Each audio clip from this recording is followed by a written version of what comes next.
करने वाला गफूर और एक है जो हमारे खुसूर माफ़ करने वाला रब्बिल आलमीन है।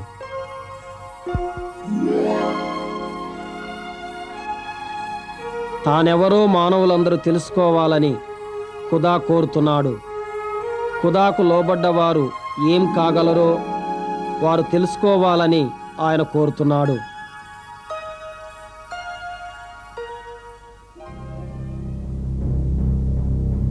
అయితే ఈ రోజుల్లో ఖుదా బిడ్డలు విద్వేషాలతో నిండుకొని ఉన్నారు. ఇతరులు చేసిన కీడును క్షమించలేకున్నారు. मेरे खानदान को मदद की जरूरत है।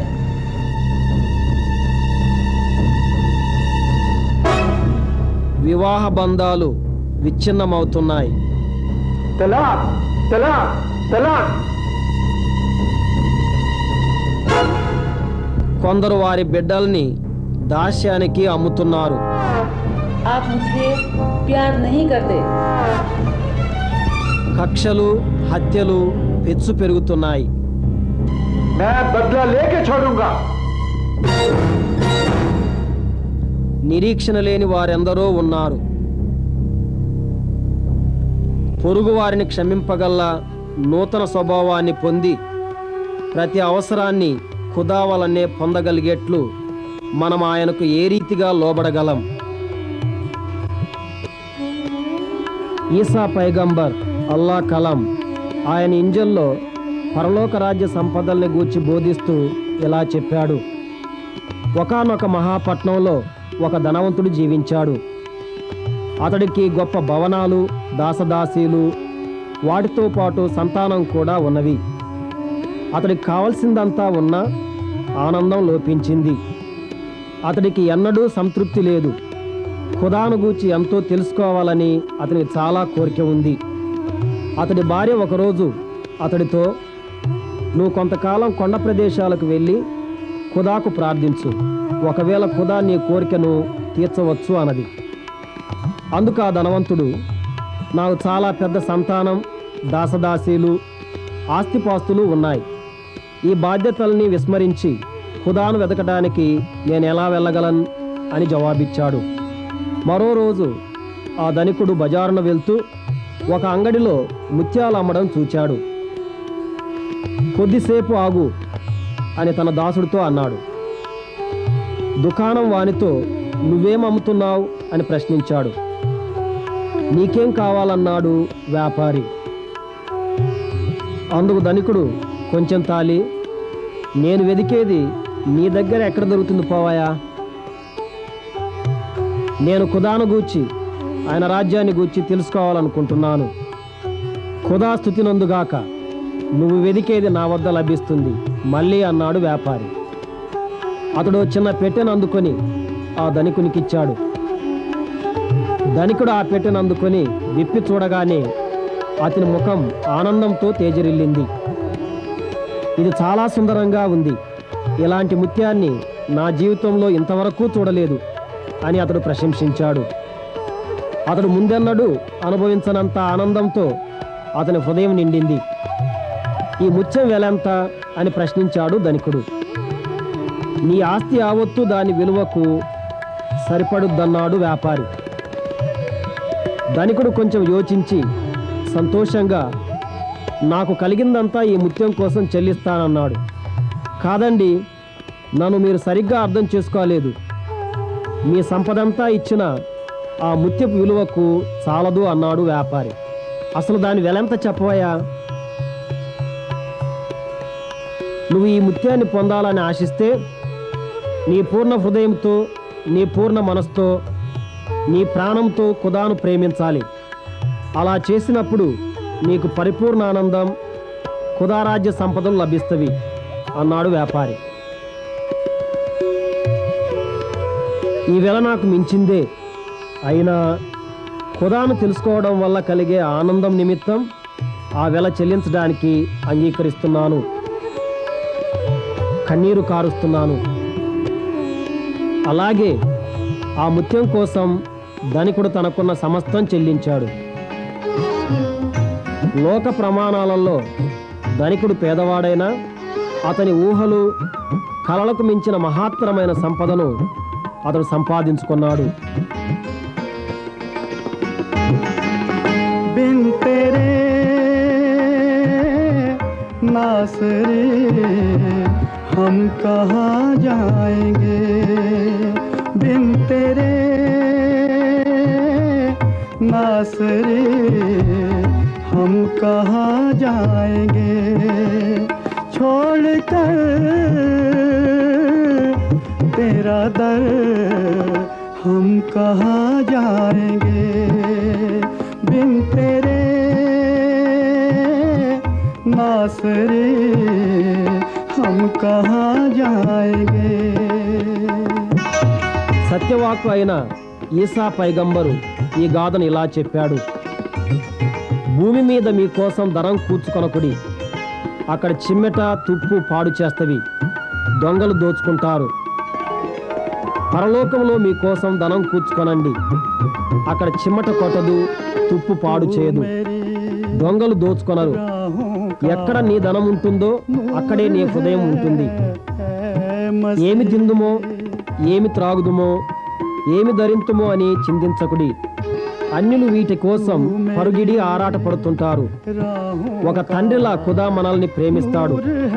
నీకు కావలసిందంతా ఆయనకు తెలుసు. అయితే మొదట ఆయన రాజ్యాన్ని, ఆయన నీతిని వెదకండి, అప్పుడు ఇవన్నీ మీకు ఇస్తాడు.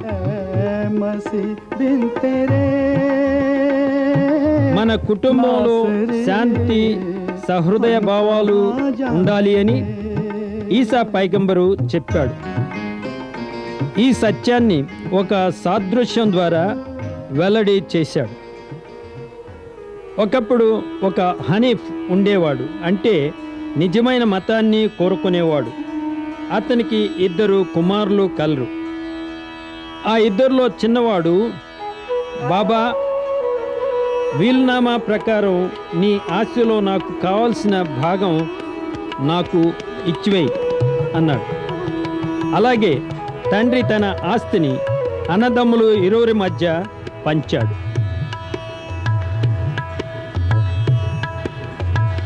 పెద్ద కుమారుడు భక్తి గలవాడు. ఆ గ్రామస్తులు అతన్ని గౌరవించేవారు. అతడు నమాజ్ చేసేవాడు, పుణ్యకార్యాలు కూడా చేసేవాడు. చిన్నవాడు తనకు రావాల్సిన ఆస్తినంతా తీసుకొని దూర పట్టణాలకి వెళ్ళాడు. అక్కడ తన డబ్బును దుబారా చేశాడు. పాపంలో జీవించి అవినీతి పరుడయ్యాడు. తన ఆస్తి అంతా ఆవిరైపోయింది. అతడు కూడా నీడలేనివాడయ్యాడు. తిరిగి ఇంటికి వెళ్ళి తన తండ్రిని క్షమాపణ కోరాలని నిశ్చయించుకున్నాడు. తండ్రి తన చిన్న కుమారుడు ఇంకా చాలా దూరంగానే ఉండగా చూచి పరుగెత్తి అతన్ని కౌగిలించుకున్నాడు. చిన్న కుమారుడు తన తండ్రితో, బాబా, నేను నీ ఎడల పాపం చేశాను. నీ కొడుకును అనిపించుకోవడానికి అర్హుణ్ణి కాదు. తండ్రి అతడి మీద కనికరం చూపించి అతన్ని తన ఇంట చేర్చుకున్నాడు.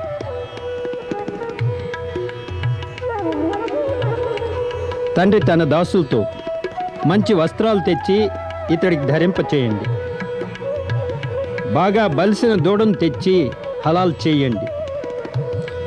ఇబ్రాహీం తన కుమారుని విమోచనకు చేసినట్టు మనం మంచి దావత్ చేసుకుందాం. ఈ కుమారుడు చనిపోయి తిరిగి బ్రతికాడు, తప్పిపోయి దొరికాడు అని చెప్పాడు. ఆ ఇంట గొప్ప దావత్ మొదలైంది.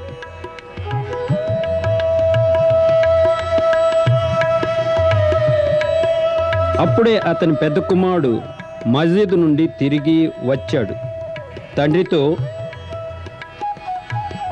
ఇన్ని సంవత్సరాలు ఒక దాసునిలా నేను నీకు విధేయత చూపాను.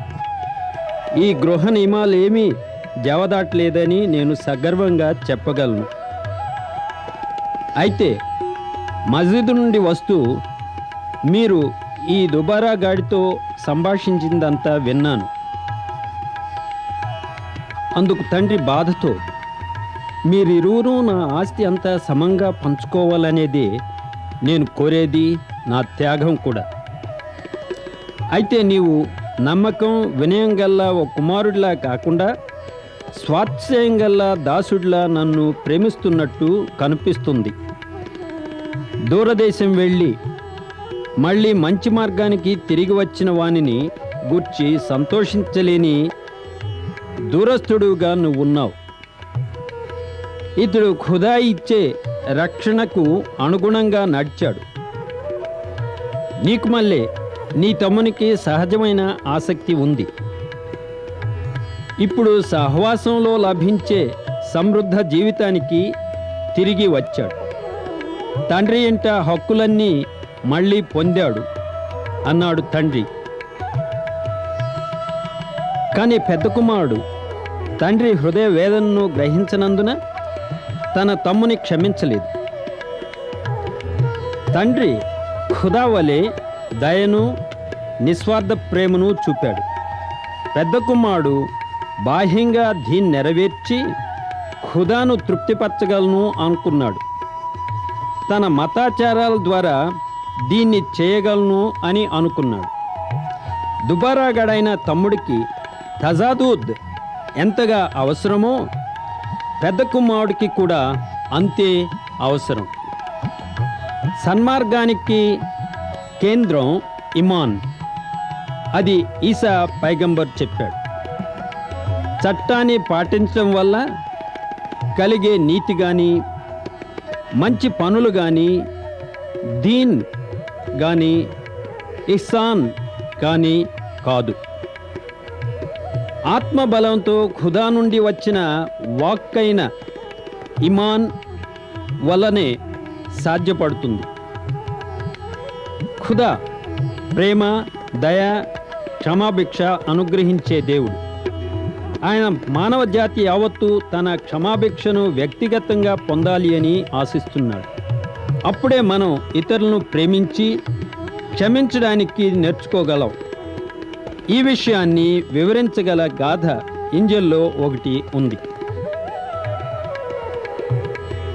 ఒకానొకప్పుడు ఒక ఖిలాదార్ ఉండేవాడు. ఒకరోజు తన దాసుల లెక్క చూడాలని అతడు అనుకున్నాడు. లెక్కలు చూడడం ప్రారంభించగానే అతడికి 10 లక్షల రూపాయలు బాకీ ఉన్న ఒకణ్ణి తన దాసులు ఈడ్చుకొచ్చారు. బాకీ తీర్చడానికి అతడి వద్ద ఏమీ లేదు. అందుక ఖిలాదార్ వాణ్ణి బానిసగా అమ్మమని హుకం ఇచ్చాడు.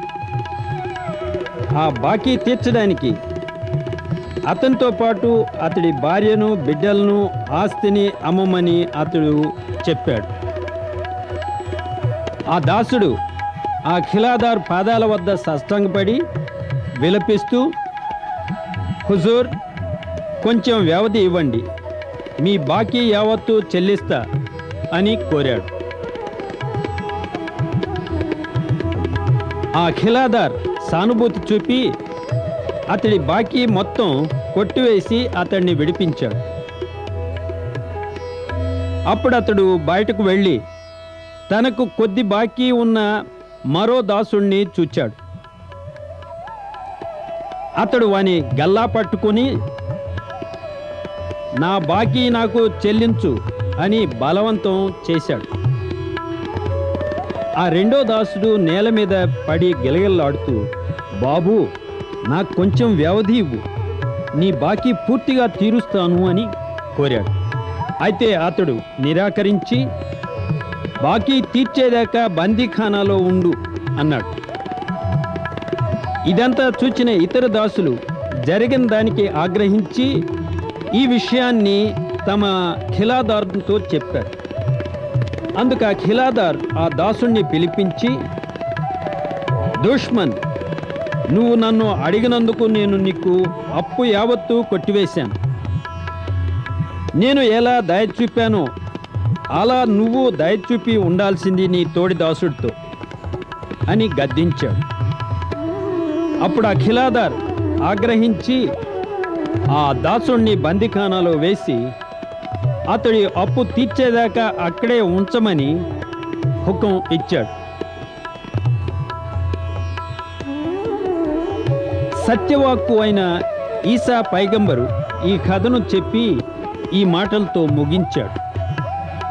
కంటికి కన్ను, పంటికి పన్ను అన్న మాటలు మీరు విన్నారు కదా. నేను మీతో చెప్పే మాట, మీ శత్రువులను ప్రేమించి మిమ్ము ద్వేషించే వారికి మేలు చేయండి, మిమ్మల్ని శపించే వారిని దీవించండి, మీకు కీడు చేసేవారి కోసం ప్రార్థించండి. ఇతరులు మీకేం చేయాలని కోరుకుంటున్నారో మీరు అదే వారికి చెయ్యండి. మిమ్మల్ని ప్రేమించే వారినే మీరు ప్రేమిస్తే మీరెందుకు దీవెనలు పొందాలి? దుష్మనులు కూడా వారిని ప్రేమించే వారినే ప్రేమిస్తారు. మీకు మేలు చేసేవారికే మీరు మేలు చేస్తే మీరెందుకు దీవెనలు పొందాలా? దుష్మనులు కూడా అలానే చేస్తారు. ఖుదా ఎలా దయ చూపుతాడో మీరు అలానే దయ చూపండి.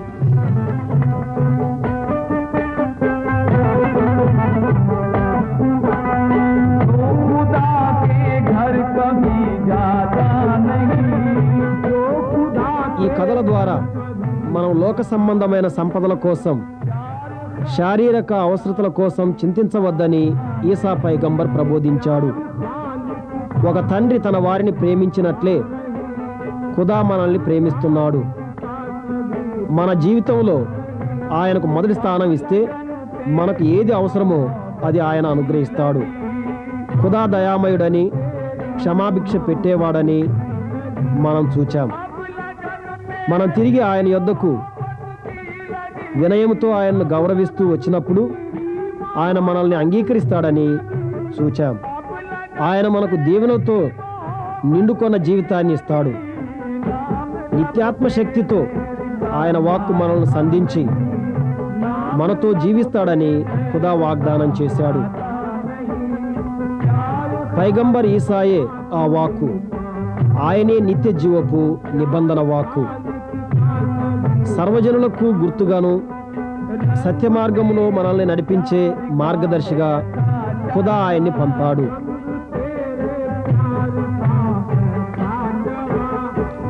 మనల్ని తన స్వరూపానికి మార్చి తన సహవాసంలోనికి చేర్చుకున్నట్లు మన హృదయాల్లోకి తన జీవవాక్కును పంపాలని ఖుదా కోరుతున్నాడు. మన కుటుంబాల్లో పరిపూర్ణ శాంతి ఉండుటకు, మన సమాజం సంఘీభావం, మన జీవితాల్లో ఆనందం ఉండుటకు, మనకు నూతన సృష్టి స్వభావాన్ని ఇచ్చుటకు ఖుదా ఆశిస్తున్నాడు.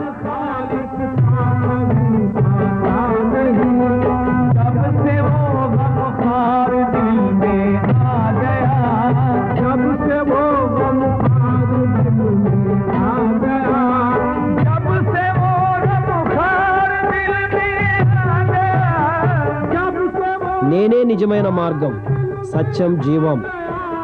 నా ద్వారా తప్ప తండ్రి యొద్దకు ఎవరూ రాలేడని పైగంబర్ ఈసా చెప్పాడు.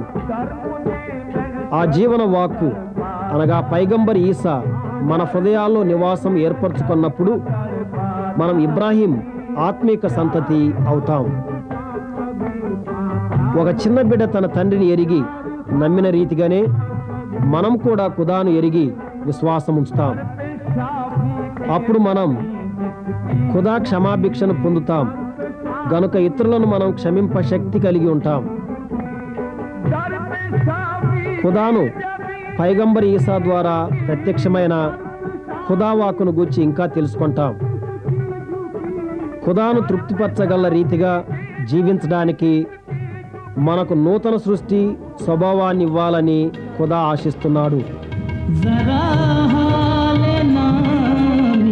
सोचिए जरा शान नामी तो देखिए कि पड़ा हुआ था ये खाक में, उसे आसमां पे बिठा दिया। मुझे प्यार करके मसीहा ने मुझे प्यार करना सिखा